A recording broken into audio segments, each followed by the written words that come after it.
Love Dr. Nikki from Aranum here. I hope you're having a lovely day. And here we are in phase 2 of the numeric portion of our Walk Through the Tarot series of videos. Now we're going to start off with number 6. If you missed numbers 1 through 8 through 5, please check for the earlier video. We're starting here with number 6, and we're going through the numbers and the numeric meanings of the individual cards in the tarot deck. We start here with the 6s, and yes, I'm using my cheat sheet cards. You guys have all seen me use them in free chat. The 6s talk about great usability through a connection of all the forces within the suit. The 6s talk about being able to use what's there for your needs and for what you're looking for. It also talks about the concept of give and take, giving and receiving, reciprocity. You've all heard me talk about that one, right? And the numeral 6 is aligned with Teferet, which is beauty and harmony, a sacrifice god in Kabbalistic lore.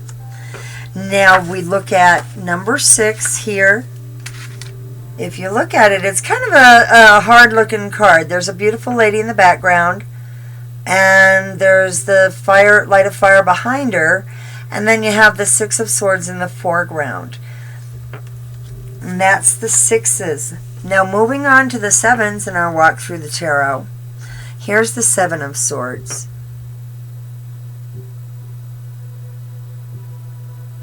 Now the 7 of swords talks about individual application of the suit.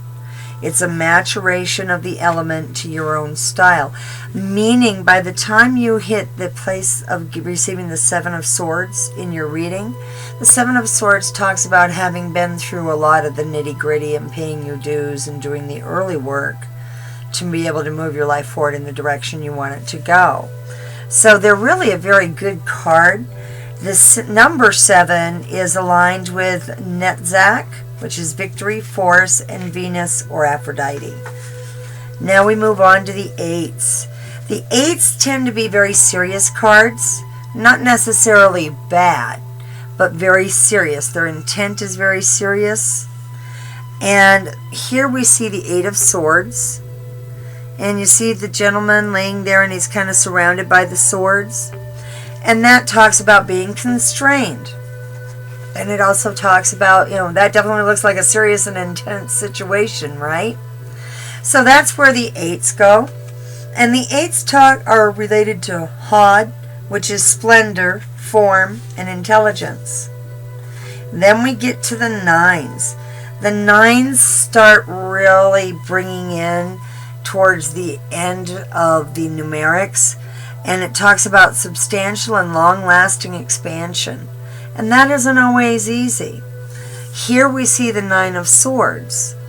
And the 9 of swords doesn't look like it's a very fun card to be standing there and keep being pierced by all those swords, right? And that's what it talks about. That's where you're having the expansion and the growth. The 9 of swords, part of what it talks about is setting aside old ways of thinking to be able to celebrate the new you. The next thing we do on the 9s is also their Kabbalistic link, which is Yesod, which is the storehouse of images, or the foundation. Finally, we come to the 10s, the last of the numbered cards in the tarot deck. And I am using my favorite Aranum.com deck. If I can get, there we go. And here we have the 10 of swords. Absolutely scary, right? However, that represents the maximum that suit could bring. And when you talk about the swords, you're talking about the pain we bring on ourselves. And so it's not surprising that the maximum of that suit would be a card like that.